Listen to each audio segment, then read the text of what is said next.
Hello everyone, welcome back to a new session of editorial analysis. और हमेशा की तरह हम शुरू करते हैं अपना सेशन वोकैबुलरी से। वोकैबुलरी क्यों? बिकॉज वोकैबुलरी के डायरेक्ट क्वेश्चंस आते हैं आप लोगों के एग्जामिनेशन में, और साथ ही साथ जितनी स्ट्रॉन्ग आपकी वोकैबुलरी उतना अच्छा आप अपने कॉम्प्रिहेंशन स्किल्स थोड़े से प्रैक्टिस के साथ में कर सकते हैं। तो चलिए शुरू करते हैं अपना session. The first word for today is interplay. Interplay का मतलब क्या होता है? आपस में इंटरैक्शन होना, म्यूचुअल इन्फ्लुएंस होना, एक दूसरे पर अगर प्रभाव डाल रहे हैं तो हम कहेंगे कि वो दोनों चीजें इंटरप्ले करती हैं। जैसे पहले सिनोनिम्स और एंटोनिम्स देख लेते, सेंटेंस भी देखेंगे। इंटरैक्शन या फिर लिंक, दोनों चीजें अगर कनेक्टेड है, लिंक है ना। एंटोनिम क्या हो जाएगा? आइसोलेशन, आइसोलेशन या फिर सेपरेशन।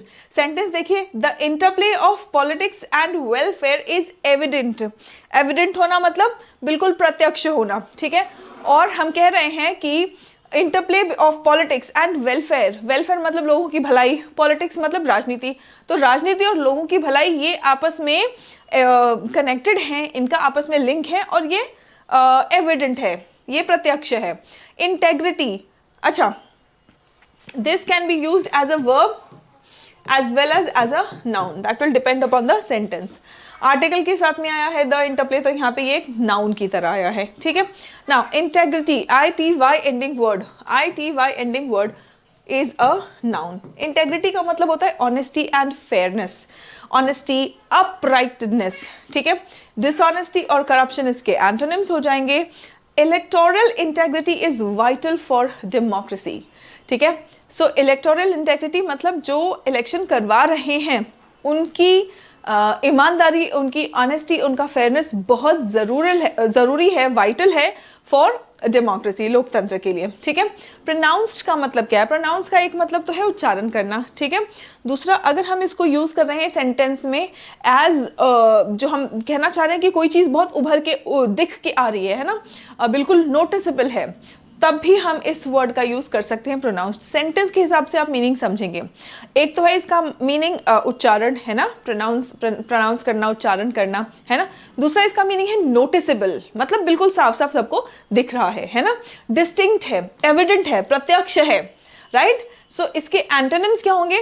जो चीज प्रत्यक्ष नहीं होता है या इजीली नहीं दिखाई देता तो हम उसे सटल कहते हैं, हम उसे फेंट कहते हैं, ठीक है।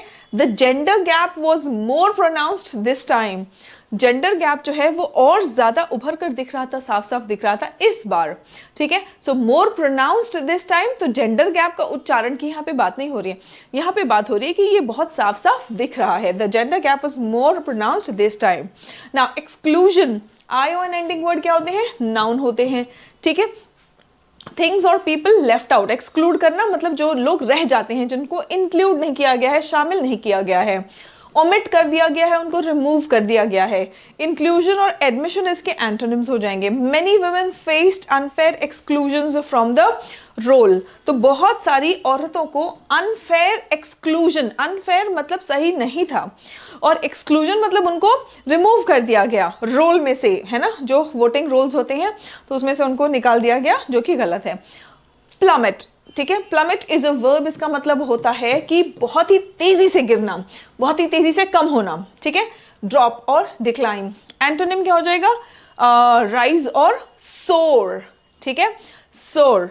Now the gender ratio plummeted after the revision, जैसे ही ये रिविजन हुआ उसके बाद ये जो जेंडर रेशियो था, मेल टू फीमेल जो रेशियो होता है ना, male is to female in every district और इन एवरी कॉन्स्टिट्यूएंसी, तो ये रेशियो जो है प्लमेट हो गया, है ना। प्लमेट हो गया मतलब बहुत तेजी से इसमें गिरावट देखने को मिला।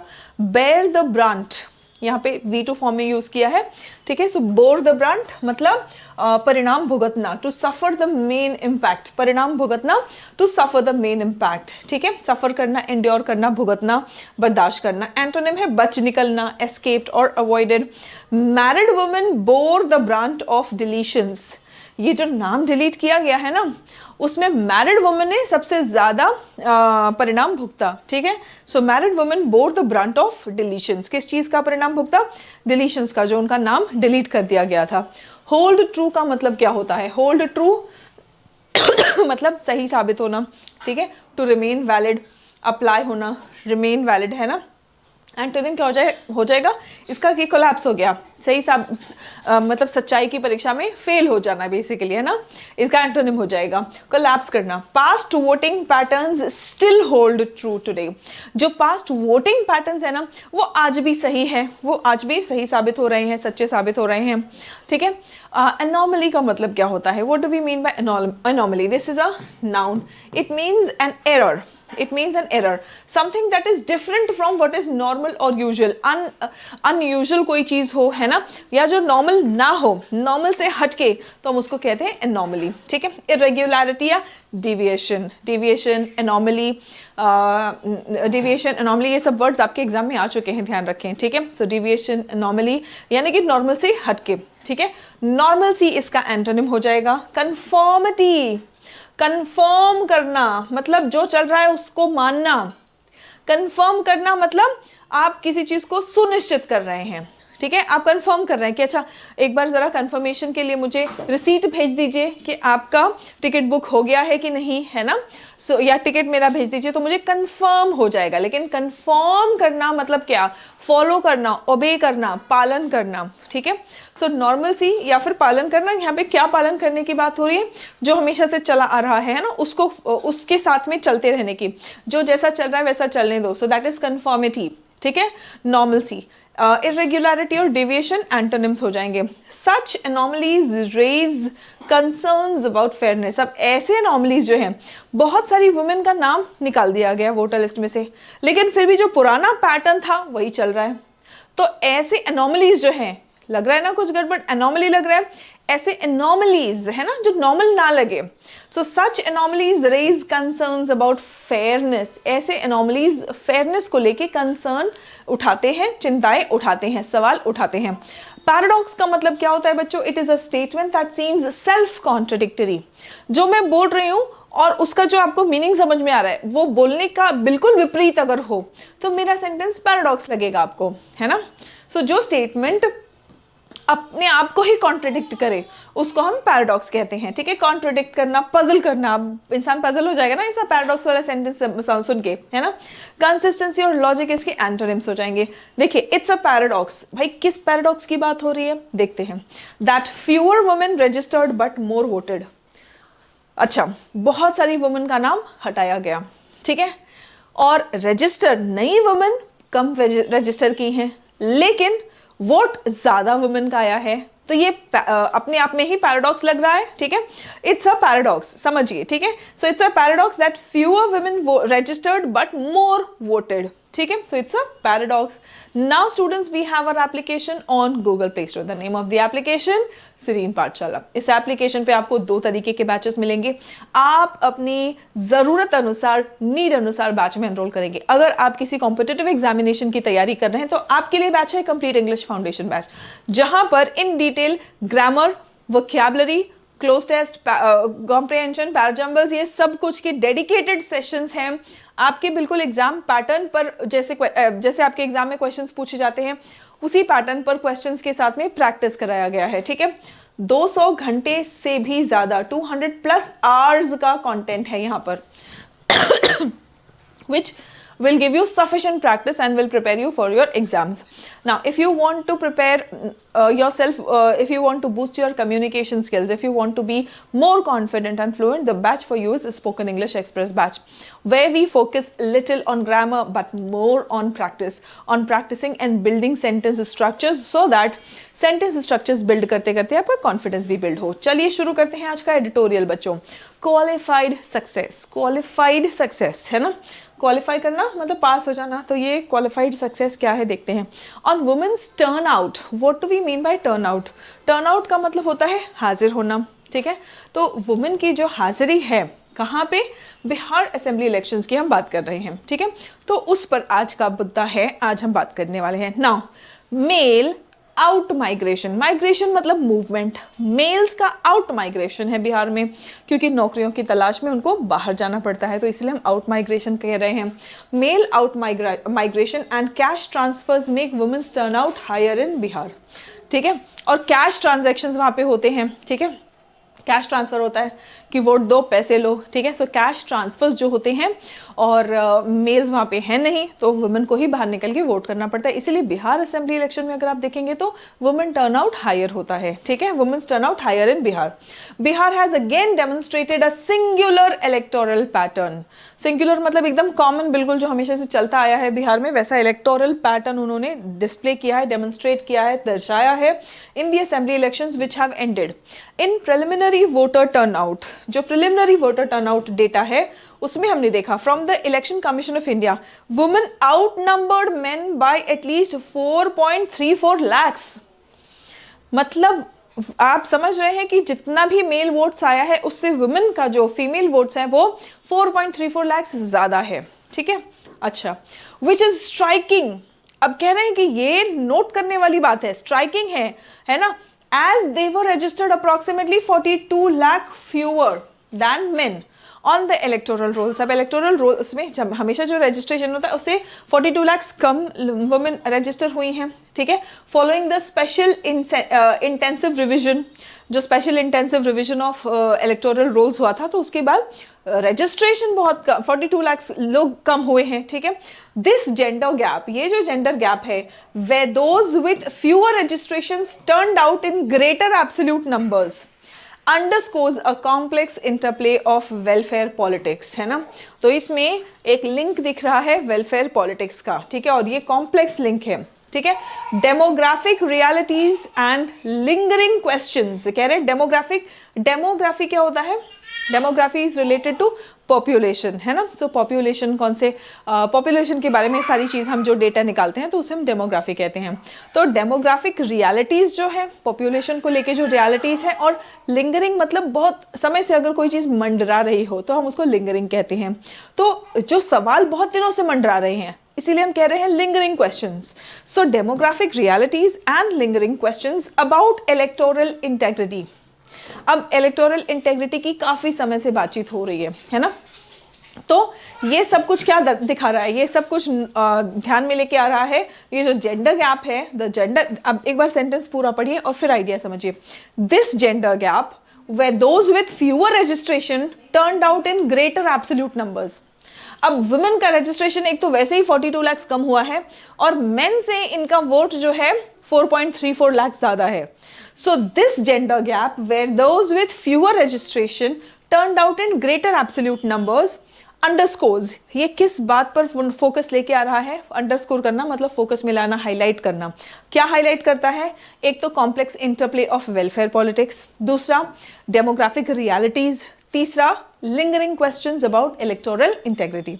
The paradox became pronounced. अब ये जो पैराडॉक्स है मतलब ये जो कुछ भी हम पढ़ रहे हैं ये सेल्फ कॉन्ट्राडिक्टरी डेटा है ना। तो ये पैराडॉक्स और एविडेंट हो गया और प्रोनाउंस्ड हो गया। कैसे? The paradox becomes pronounced when viewed against the backdrop of the SIR exercise that preceded the election. अब ये चीज और उभर कर कैसे दिख रही है?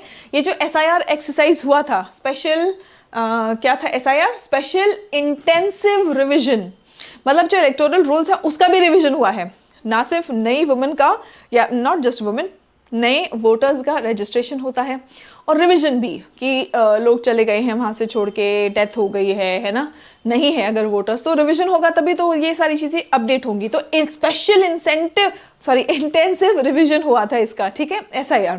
अब इसके अगर फोकस में देखें तो ये और ज़्यादा उठ के दिख रहा है कि भाई ये पैराडॉक्स मतलब कैसे है ना। The paradox becomes more pronounced when viewed against the backdrop of the SIR exercise that preceded the election. It resulted in net exclusions. इससे हुआ क्या है? नेट एक्सक्लूजन हुआ है। एक्सक्लूड करना मतलब बाहर निकालना, रिमूव करना, फेवरिंग मेन, ठीक है, मेन को फेवर करता हुआ ये एक्सक्लूजन दिख रहा है। देखते हैं, with women disproportionately removed, women को ज्यादा निकाला गया है इस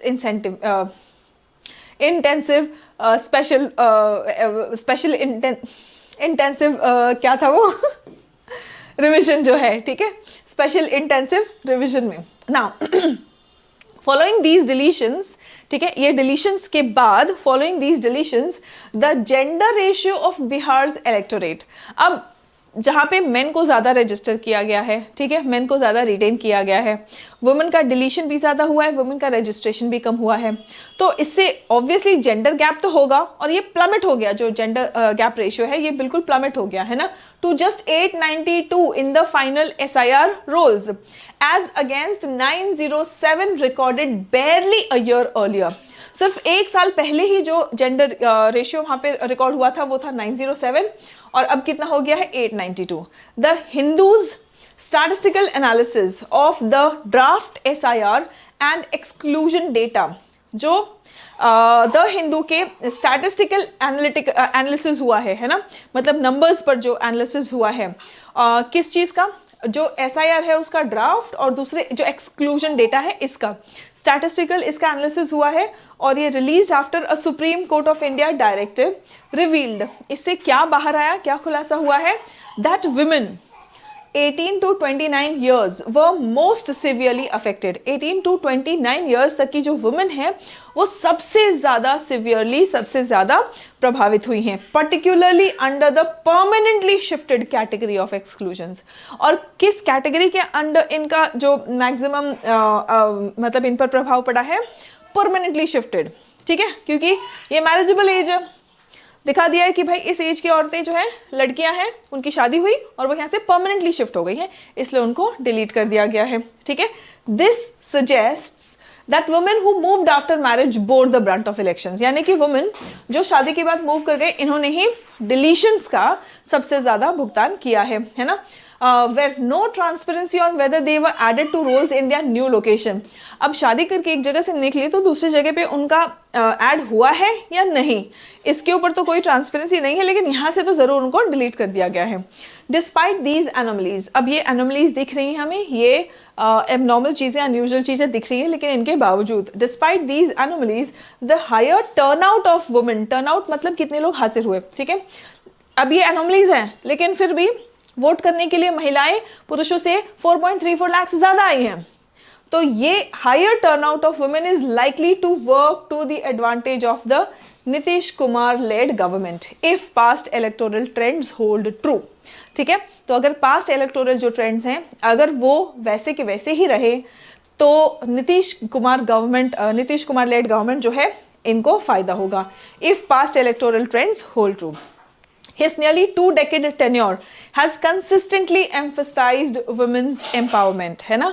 तो इनके जो 20 साल का लगभग टेन्योर है उसमें इन्होंने कंसिस्टेंटली क्या एम्फसाइज किया है, women's empowerment through targeted welfare measures. This election cycle saw the launch of the Mukhyamantri महिला रोजगार योजना, है ना। तो इस साइकिल में इन्होंने क्या देखा है, मुख्यमंत्री महिला रोजगार योजना in September and the transfer of 10,000 to women across Bihar. Disbursements continued after the model code of conduct. Model code of conduct लग जाता है तो उसके बाद में बहुत सारी चीज़ों पर रोक लग जाता है, लेकिन ये जो कैश ट्रांसफर थे ये फिर भी कंटिन्यू होते रहे, with the ECI accepting the questionable rationale that it was an on going scheme. अब उन्होंने एक रैशनल है, एक लॉजिक है जो क्वेश्चनेबल है, जिस पर लोग सवाल उठाते हैं, इस पर अभी कोई क्लैरिटी नहीं है कि ये हम कर सकते हैं, ठीक है, लेकिन ऑनगोइंग जो स्कीम है उसको हमने चलने दिया, ये बोल के इलेक्शन कमीशन ऑफ इंडिया ने भी इसको चलने दिया, ठीक है। Higher participation by women in electoral processes is worth celebrating. अब ये बात आप अपने आप में ही सेलिब्रेट करने योग्य है, सराहनीय है कि वुमेन हायर पार्टिसिपेशन दिखा रही है इलेक्टोरल प्रोसेस में। Such patterns have been largely confined to states with either intense political ideological contestation, West Bengal and Kerala, और those with high development indices, ठीक है। लेकिन ये जो हायर वुमेन पार्टिसिपेशन है ये कैसे स्टेट्स में देखा गया है, केरला और बंगाल जैसे स्टेट्स में जहाँ पे पॉलिटिकल और आइडियोलॉजिकल चीज़ें बहुत ज़्यादा चलती हैं, है ना, इंटेंस पॉलिटिकल और आइडियोलॉजिकल कंटेस्टेशन होता है, या फिर ऐसे राज्यों में, ऐसे जगहों पे जहाँ पर डेवलपमेंट बहुत ज़्यादा है ना, डेवलपमेंट इंडाइसेस जो वहाँ पे हाई है। अब बात करते हैं बिहार में। Bihar however presents a different picture. Bihar में आपको एक कंप्लीटली डिफरेंट पिक्चर देखने को मिलेगा। It's high male out migration, है ना, यहाँ पे मेल आउट माइग्रेशन रेट है वर्क के लिए, partly explain why women's absolute turnout exceeded men's. ठीक है, तो ये दिखाता है कि मेन से वुमेन का टर्नआउट जो है वो क्यों है, बिकॉज यहाँ पे एक अलग ही पिक्चर है। यहाँ पे most of the main they go out for work, ठीक है, despite there smaller registered base, उनका स्मॉलर रजिस्टर्ड बेस है लेकिन फिर भी वो बाहर जाते हैं काम करने के लिए। तो वुमेन का भले ही बेस कम है लेकिन वो वहां पे है तो वो वोट करने जाते हैं। ठीक है, the last minute cash transfers, ये जो लास्ट मोमेंट पे कैश ट्रांसफर्स होते हैं, and these structural demographic factors appear to be more responsible for the turnout pattern than any deep political or ideological mobilization। कोई भी पॉलिटिकल या ideological विचारधारा के बेसिस पे या फिर राजनीति के बेसिस पर कोई मोबिलाइजेशन नहीं हुआ है। यहाँ पर ये जो लास्ट मोमेंट कैश ट्रांसफर्स करते हैं उसकी वजह से not just that, of course देखो according to the article we have to see the last minute cash transfers and these structural demographic factors. तो एक तो लास्ट मोमेंट कैश ट्रांसफर्स और दूसरे कुछ स्ट्रक्चरल डेमोग्राफिक फैक्टर्स हैं। ठीक है, they appear to be more responsible for the turnout pattern. ये जो टर्नआउट पैटर्न है तो उसके लिए ये ज्यादा रिस्पॉन्सिबल है। This brings into focus the ECI's silence on a fundamental question. लेकिन इन सब चीजों में एक चीज पर फोकस आ रहा है, ECI का, इलेक्शन कमीशन ऑफ इंडिया का जो साइलेंस है एक बहुत ही फंडामेंटल, मतलब बहुत ही इंपॉर्टेंट और बेसिक क्वेश्चन पर। How did Bihar's electoral rolls end up with a gender ratio significantly lower than what surveys indicate? कि भाई बिहार का जो इलेक्टोरल रोल है उसमें ये जेंडर रेशियो कैसे आया, significantly lower than what surveys indicate for these for the states population. जो सर्वेज इस स्टेट की पॉपुलेशन के ऊपर दिखाते हैं तो उससे इलेक्टोरल रोल्स में ये जेंडर गैप दिखा वो कैसे दिख रहा है। ठीक है, until the ECI provides transparent answers about the SIR process, the celebration of the higher women's turnout, ये जो हम सेलिब्रेशन दिखा रहे हैं हायर वुमेन टर्नआउट का, जब तक इस पर कोई ट्रांसपेरेंट आंसर्स हमें नहीं मिलते हैं तब तक ये जो सेलिब्रेशन है ये क्वालिफाइड रहना चाहिए, मतलब कंट्रोल में रहना चाहिए। हम एकदम 100% होके हम इसको सेलिब्रेट नहीं कर सकते कि हाँ सब बहुत बढ़िया हो रहा है ना। हमें जब तक ECI का ट्रांसपेरेंट आंसर्स इस पर नहीं मिल जाता है तब तक हम पूरे दिल से दिल खोल के हम सेलिब्रेट नहीं कर सकते हैं। ठीक है, electoral participation gains meaning, electoral participation का मीनिंग ही तब आता है only when proceeded by fair and accurate voter registration. अगर वोटर रजिस्ट्रेशन बहुत फेयर है और एक्यूरेट है तभी ही हमें इलेक्टोरल पार्टिसिपेशन में जो भी गेन्स हो रहे हैं, है ना, वो हमारे लिए कोई मीनिंग रखते हैं, कोई मायने रखते हैं, कोई मतलब रखते हैं। ठीक है, चलिए अब देखते हैं हम हमारे एडिटोरियल का टोन। सेलिब्रेटरी है? नहीं, सेलिब्रेटरी तो नहीं है ना। उन्होंने ये नहीं बोला कि वाह वाह बहुत बढ़िया, वुमेन का पार्टिसिपेशन तो बहुत अच्छा है, सब बहुत बढ़िया, शाबाशी, इलेक्शन कमीशन को शाबाशी दिया है ना, हर चीज़ की तारीफ की गई है। No, nothing like that. Critical है कि ऐसे कैसे हुआ जब इनका नाम ज़्यादा डिलीट किया गया है और दूसरे रजिस्ट्रेशन भी नया हुआ है, तो कैसे इनका जो वोटर टर्नआउट है ये ज़्यादा कैसे है। एनालिटिकल भी है ना, एनालाइज करने की कोशिश कर रहे हैं कि देखो वो वोटर टर्नआउट यहाँ पे हमेशा वुमेन का पैटर्न अलग बिल्कुल है।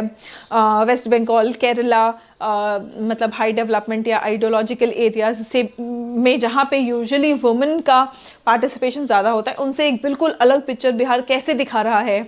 So they are trying to analyse as well, है ना, क्रिटिसाइज तो कर रहे हैं लेकिन एनालाइज भी करने की कोशिश कर रहे हैं। तो yes, this is the tone. ठीक है, it's not pessimistic, negative tone नहीं है ना, कि नहीं नहीं ये तो बस जो हो रहा है गलत ही हो रहा है ना। It's not negative, not pessimistic, not sarcastic, right. चलिए, coming to the next question now. According to the article, what was the major factor behind the higher turnout of women in Bihar? Women higher turnout of women हुआ है बिहार में, तो इसके पीछे major factor क्या है according to the editorial और according to the article? Ideological mobilization तो नहीं हुआ है यहाँ पे। ठीक है, high male out migration and welfare transfers. ठीक है, इसकी वजह से जो है हायर वुमेन टर्नआउट हुआ है इन द बिहार इलेक्शंस। ठीक है, ना why does the article call the celebration of higher women's turnout qualified? ये क्यों कह रहे हैं कि क्वालिफाइड है? 100% हम क्यों नहीं सेलिब्रेट कर पा रहे हैं higher women turnout? Because it happened only in a few districts, नहीं, because the ECI process lacked transparency and fairness. Men's turn out higher है, ठीक है, इसीलिए वुमेन का नंबर ज़्यादा है, लेकिन ECI पर कुछ सवाल है, ECI को कुछ सवालों का जवाब देना है, कुछ बेसिक फंडामेंटल क्वेश्चंस है, उस पर अगर पारदर्शिता के साथ में उन्होंने जवाब दे दिया तब हम पूरे दिल से खुश हो सकते हैं कि हाँ ठीक है, जो हुआ है वो बहुत बढ़िया हुआ है, ठीक है, because it was not covered by the media. No, the answer is option B. All of you with me? Yes, quickly comments में बताएंगे। सभी बच्चे मेरे साथ हैं? यहाँ तक के आंसर्स क्लियर होते जा रहे हैं? अपना स्कोर कमेंट करके मुझे ज़रूर बताना, वो बोलना नहीं है आपको, ठीक है। चलिए, what does the word anomalies in closely mean? Anomaly का मतलब क्या होता है? जो नॉर्मल से हटके हो, तो इरेग्युलरिटीज और डिविएशंस, ठीक है। मिस्टेक्स नहीं, मिस्टेक्स तो गलतियां हो गई, ये नॉर्मल से हटके नहीं है। ज़रूरी नहीं है कि जो नॉर्मल से हटके है वो डिसअग्रीमेंट ही है या गलती ही है या इम्प्रूवमेंट ही है, ठीक है। इट इज़ एन इरेग्युलरिटी, जो नॉर्मल नहीं चल रहा है तो वो इरेग्युलर है, ठीक है। ज़रूरी नहीं कि वो गलत है, फिर वो जजमेंटल हो जाएगा। जो चीज़ नॉर्मल से हटके चल रहा है आप उसको बोल रहे कि नहीं नहीं यार ये तो तुम डिसअग्री कर रहे हो या ये तुम गलत कर रहे हो, नहीं, नॉर्मल से हटके चल रहा है, अलग पैटर्न है, तो इरेग्युलरिटी है, डेविएशन है, ठीक है ना। अब आपको इनडायरेक्ट स्पीच करेक्ट बताना है, ठीक है। Women were most severely affected, है ना, तो जो most severely affected simple past है ये, ठीक है, वर अफेक्टेड सिंपल पास्ट का पैसिव है ये, तो पैसिव ही रहेगा, लेकिन सिंपल पास्ट का वो बन जाएगा पास्ट परफेक्ट। अब देखते हैं, ठीक है।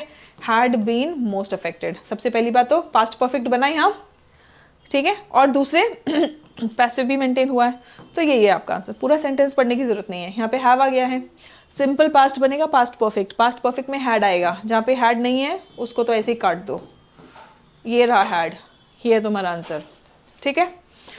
This is how elimination techniques will help you, right. चलिए, so that's it for today, see you in the next session. तब तक अपना ख्याल रखें, स्वस्थ रहें, मस्त रहें, सभी बच्चे पढ़ते रहें और आगे बढ़ते रहें। जय हिंद एवरीवन।